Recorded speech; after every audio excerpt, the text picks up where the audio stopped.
અને હવેના સમાચાર ખેડૂતો માટે રાહતના સમાચાર છે।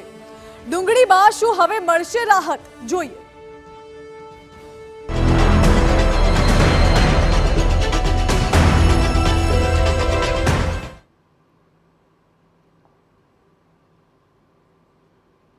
ડુંગળીને લઈને કેન્દ્ર સરકારે મહત્વનો નિર્ણય કર્યો છે। થોડા સમય પહેલા સરકારે ડુંગળીની નિકાસ પર પ્રતિબંધ લગાવી દીધો હતો, જેના પગલે ડુંગળીના ભાવ તળિયે પહોંચી ગયા હતા। ખેડૂતોને પોતાના ડુંગળીના પાકનો પોષણક્ષમ ભાવ નહોતો મળી રહ્યો, પરંતુ સરકારે આ નિકાસના પ્રતિબંધને હટાવી દીધો છે, જેના પગલે ખેડૂતો અને ડુંગળીના વેપારીઓમાં આનંદની લહેર જોવા મળી રહી છે। જ્યારે બીજી તરફ વિપક્ષ દ્વારા આ નિર્ણયને લઈને શું કહેવામાં આવી રહ્યું છે તે પણ જાણો।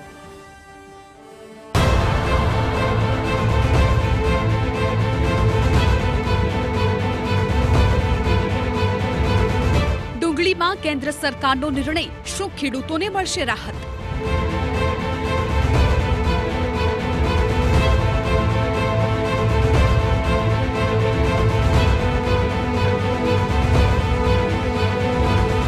નિકાસની મળી મંજૂરી, શું કહી રહ્યા છે વેપારી?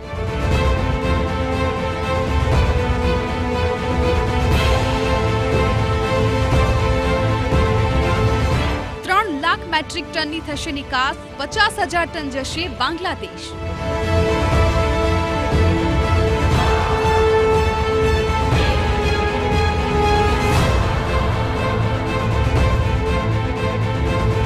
કેન્દ્રની નરેન્દ્ર મોદી સરકારે એક મોટો નિર્ણય લીધો છે। કસ્તુરી પર લગાવેલો નિકાસનો પ્રતિબંધ હટાવી દીધો। ગૃહપ્રધાન અમિત શાહની અધ્યક્ષતામાં મંત્રી સમિતિએ ડુંગળીની નિકાસની મંજૂરી આપી દીધી છે। ડુંગળીના વધતા ભાવને કાબૂ કરવા માટે સરકારે ડુંગળીના નિકાસ પર પ્રતિબંધ લગાવ્યો હતો અને આ પ્રતિબંધની ડેડલાઇન 31 માર્ચ 2024 સુધીની હતી। ડેડલાઇન આવી એ પહેલા જ સરકારે પ્રતિબંધ હટાવી દીધો, પરંતુ સવાલ થાય કે કેન્દ્ર સરકારે ડેડલાઇન પહેલા જ શા માટે નિકાસ પરના પ્રતિબંધ હટાવી દીધા? પ્રતિબંધ હટાવવાના પાછળના કારણ પર નજર કરીએ તો ગુજરાત અને મહારાષ્ટ્ર આ બે રાજ્યમાં ડુંગળીનું ઉત્પાદન ખૂબ જ વધુ છે। આ બંને રાજ્યોમાં હાલ ડુંગળીનો સ્ટોક પૂરતા પ્રમાણમાં છે અને એટલે જ સરકારે ડુંગળીની નિકાસ પર પ્રતિબંધ હટાવી દીધો। વાત ગુજરાતની કરવામાં આવે તો સૌરાષ્ટ્રમાં ડુંગળીનો મબલક પાક ઉત્પાદન કરવામાં આવે છે અને ખાસ કરીને ભાવનગર જિલ્લામાં ડુંગળી પકવતા ખેડૂતોની સંખ્યા ખૂબ જ વધુ છે। ડુંગળી પર નિકાસની મંજૂરીને પગલે ખેડૂતોમાં ખુશીની લહેર ફરી વળી છે। ડુંગળીનું હબ ગણાતા ભાવનગરના વિવિધ માર્કેટયાર્ડના સંચાલકોએ આ નિર્ણયને આવકાર્યો છે। મહુવા માર્કેટિંગ યાર્ડના સેક્રેટરીનો દાવો છે કે ખેડૂત સહિત યાર્ડ સંચાલકોની રજૂઆત રંગ લાવી। તેઓએ કેન્દ્ર સરકારના નિર્ણયને આવકાર્યો અને નિકાસની છૂટ બાદ ખેડૂતોને ડુંગળીના યોગ્ય ભાવ મળી રહેશે તેવો આશાવાદ રજૂ કર્યો। 16 તારીખની મિટિંગમાં આપણા ગૃહમંત્રી માનની શ્રી અમિતભાઈ શાહ સાહેબની અધ્યક્ષતામાં જે કમિટીની મિટિંગ થયેલી, તેમાં આ અંગેની ચર્ચા થઈ, આ રજૂઆત થઈ અને એના અનુસંધાને આ જે નિર્ણય લેવાયો છે તે ખેડૂતો માટે ખૂબ જ ફાયદાકારક છે। આ નિર્ણયથી ડુંગળી જે અત્યારે મહુવા યાર્ડમાં પરમ દિવસે 6 લાખ થેલી ડુંગળી આવી જે વેચાણ માટે બાકી છે, આ ડુંગળીને એના સારા ભાવો મળશે। ખેડૂતોને 2 દિવસ પહેલા જ અમોએ ધીરજપૂર્વક ડુંગળી સંયમપૂર્વક લાવવા માટે કીધું હતું અને આ રજૂઆતને યોગ્ય પ્રતિભાવ મળશે એવી અમને શ્રદ્ધા અને વિશ્વાસ હતો। ડુંગળીના વેપારીઓમાં પણ આનંદની લહેર છવાઈ ગઈ છે। વેપારીઓનું કહેવું છે કે સરકારે જે ખેડૂતલક્ષી નિર્ણય લીધો છે તેનાથી ચોક્કસ ખેડૂતોને ફાયદો થશે, સાથે જ આવનારા સમયમાં વધુ ને વધુ ડુંગળીનો પાક ખેડૂતો ઉગાડે તે માટે પ્રોત્સાહન મળી રહેશે। જો ખેડૂતોને 300 રૂપિયાના ભાવ મળે તો પોષણક્ષમ ભાવ એનો ગણાય અને જો એ પ્રમાણે જો બજાર માર્કેટ 300 આજુબાજુ ખેડૂતોના હાથમાં આવે તો 2 પૈસા કંઈક એના રળીને જાય તો બીજા વર્ષે એ ઉત્પાદન કરવામાં રાજી રહે અને આવી જ રીતે સરકારશ્રી એક્સપોર્ટની છૂટ આપે, જેથી કરીને ભવિષ્યમાં ખેડૂતોને આની નીતિ, સરકારી નીતિનો લાભ મળે અને આગળ ખેડૂતો ઊંચા પોષણક્ષમ ભાવ મળવાથી એની એક આવકમાં વધારો થાય તો આ પાકને બહુ સારી રીતે ઉત્પાદન લઈ શકે। બીજી તરફ ભાવનગર જિલ્લાના ખેડૂતો સાથે પણ TV9ની ટીમે વાત કરી અને જાણવાનો પ્રયત્ન કર્યો કે સરકારના આ નિર્ણયથી તેઓને કેટલો ફાયદો થશે. ખેડૂતોના જણાવ્યા મુજબ સરકારે ડુંગળી પરનો પ્રતિબંધ થોડો વહેલો ઉઠાવ્યો હોત તો ખેડૂતોને વધુ ફાયદો થઈ શકે તેમ હતું. સરકારના આ નિર્ણયથી ખેડૂતોને આંશિક રાહત મળશે. સાંભળો શું કહી રહ્યા છે ખેડૂતો. સરકારે ડુંગળીની નિકાસ આપી છે, પણ થોડી આપી છે, થોડોક ખેડૂતનો જીવ આવશે. પણ આ ડુંગળીની નિકાસ તમામ રાજ્યોમાં તમામ દેશમાં આપવી જોઈએ તો વધારે મહુવા તાલુકાના ખેડૂત, તળાજા તાલુકાના ખેડૂતને બહુ સારું થાય એમ છે. બીજી તરફ સરકારના આ નિર્ણયને લઈને વિપક્ષો સરકાર પર આકરા પ્રહારો કરી રહી છે.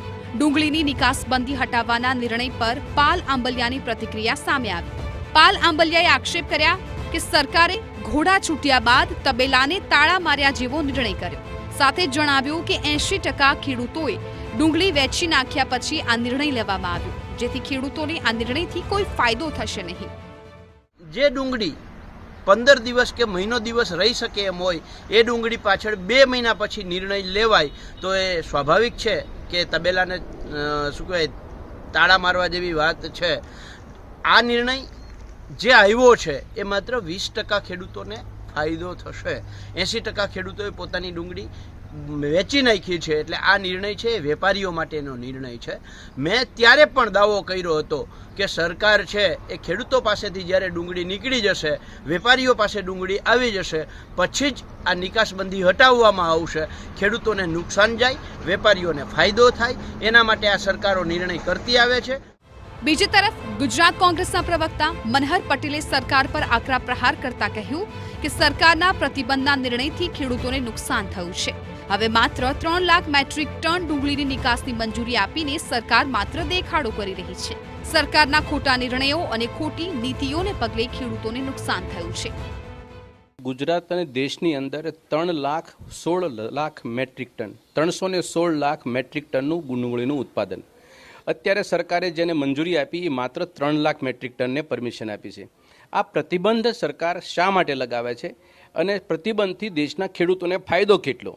આ ચર્ચાઓ તો ગહન વિષય છે, પરંતુ ભારતીય જનતા પાર્ટીની સરકાર જ્યારથી આવી ત્યારથી ડુંગળી હોય, કપાસ હોય, મગફળી હોય કે કોઈ પણ એગ્રીકલ્ચર ક્રોપ હોય કે કોટન હોય, આની ઉપર પ્રતિબંધ લગાવવા પાછળનું સૌથી મોટું કમર ઉપર જો ભાર પડતો હોય તો દેશના ખેડૂતોને પડે છે. આ ફંડામેન્ટલ બાબત છે. હવે અત્યારે જે ડુંગળીનો ક્રોપ જે છે એ તો ફિનિશ થઈ ગયો ખરીફ, અને હવે પછી તમે પ્રતિબંધને ઉઠાવી અને 3 લાખ મેટ્રિક ટનનો આપો છો, એટલે આ એક ગારલીપણ કરવાની બાબત છે.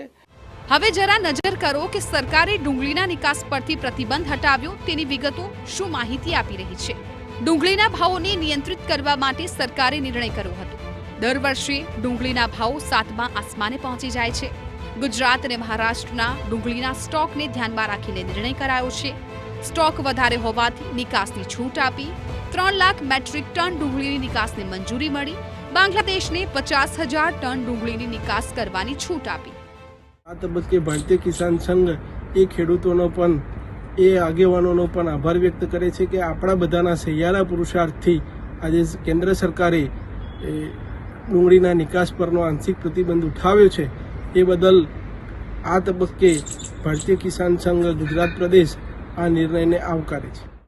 ડુંગળીના નિકાસ પર છૂટ આપવાથી ડુંગળીના ભાવ ઊંચકાયા છે, જેનો સીધો ફાયદો ખેડૂતો અને ડુંગળીનો વેપાર કરતા વેપારીઓને થશે. પરંતુ આ ફાયદો કોને કેટલો થશે તે તો આગામી સમય જ કહેશે. Bureau report TV9.